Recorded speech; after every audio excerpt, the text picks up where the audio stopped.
Good evening. Welcome back to the MWOD. It's Saturday morning. Well, it's Friday night for us. We are hosting a day with Rob Orlando, basically. It's a Strongman seminar at San Francisco CrossFit. We're very pleased. James Hobart's coming. Dave Lipson's coming to town. Some very strong kids. And as we're kind of thinking about ways to get ready for that, we've been messing around with the Strongman stuff for a while at our gym, and we love it. It's been a great connection tool. It puts us into bad positions, makes us kind of deal with some bad mechanical compromises, and has really filled in the gaps for a lot of our fitness. Kind of gets us away from sometimes these very formal Olympic lifting movements, box jump, thruster kinds of things, and makes us kind of solve problems more organically, come up with kind of good motor solution compromises and things, and it's really fun and really hard, and it's cheap. I'm here with Angel tonight, and I want to introduce a couple things. One is he's getting prepped. As we think about lifting the stone, and by the way, gang, this is called the Georgia stone. It's a 180-pound rock that I made with a couple bags of concrete. I originally got the stone mold from Rogue. I think they imported from SlaterMolds.com. But now Rob Orlando has just started making these hybrid molds, which look great. I don't know if you can see it, but they've got a little hybrid athletic logo there. I think Rogue is going to make these too. They're just a little bit stouter and beefier, but once you make the investment in the mold, then you can crank out a lot of your own homemade equipment. And I'll tell you, this only took me about 20 minutes to make, and very satisfying. And more importantly, I now have a way to keep the boys away from my daughter, because as much as I really want to be that guy who embraces the young gentlemen as they come to pick my daughter, I'm going to be fine with that as long as the boy can lift the 180-pound Georgia stone. So it's called the G stone in our family, and it seems like a simple way. A long time ago, we took a tire before Rogue was making those cool sleds, or before we had Westside, and we filled it up with some concrete, threw an awesome TRX strap on it, and dragged it around the neighborhood. But when we think about kind of strongman stuff, one of the best things that we can do is it forces us at the limits of our flexibility for pulling off the ground. And that's one of the best utility pieces. So Angel's going to try to pick up this 180. He's cold. He's just had some Puerto Rican food. And you'll notice that he just lifts up into his legs, and he's going to, he's going to wrap his chin around it. Oh, didn't even use the rock. Didn't even use the chin lock.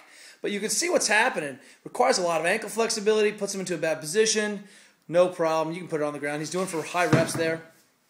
But as he picked it up, he was in a really, really kind of the end range of his flexion. And so we're going to take this 100-pounder now and go and put that over your head for me. Would you, Angel? Just hold it up. So it's a little bit awkward. And one of the kind of two themes that we're going to think of today for today's MWOD is this. One is having to put something awkward overhead without ending up in horrific extension. Angel and I just loaded a 500-pound tire in the back of his truck, and good thing we practiced for this, because we would have broken our backs.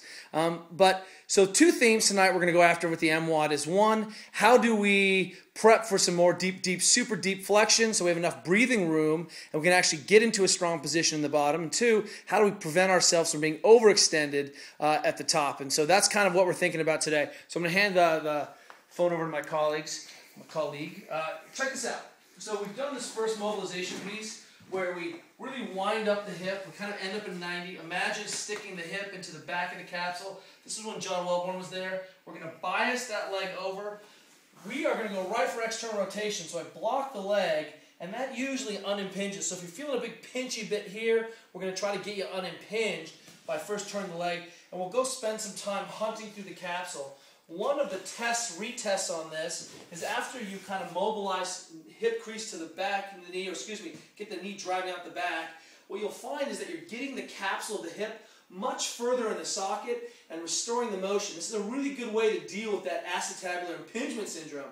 Instead of the head of the femur sitting in the front of the socket and rolling up to the top, it sits in the back of the socket, and we get better movement. And what you'll see is your retest is if you stand on the leg that you haven't done, most of you will impinge about 90 degrees. And then on the leg that you have done, you'll be able to take that leg through. And you'll see, even just quickly, spending a second getting that leg in the back, I get a few more degrees out of it than I do on this one.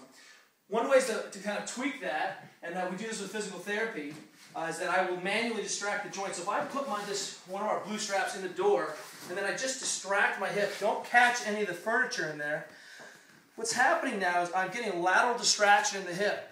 Then I'm going to externally rotate, and then I'm going to be able to bias into some corners. What's happening is that little distraction in the joint capsule really kind of unimpinges me and maybe gives me more access, and I can keep winding up, to some corners that might be tricky otherwise. So it just biases that position a little bit and gives me a little bit more access in there. And this is just mimicking more of what a physio or an osteopath would do to you. Okay?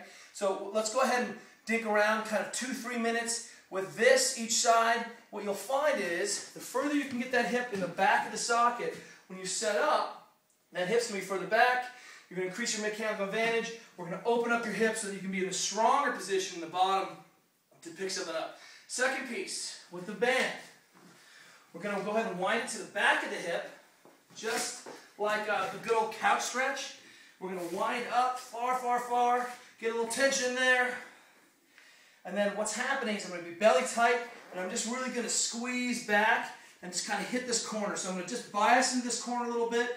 The band is really distracting right through the hip crease, and I'm just going to bias that corner. So think of it as like a Samson stretch on steroids, because this is going to pull you in, and it gives you some access and hang out. So what we're going to think of is, one, can I open up my hips here so when I'm overhead, I'm not short and then having to compromise through the back. So when we see people overextend in the back, fighting for lockout, oftentimes they're just short here.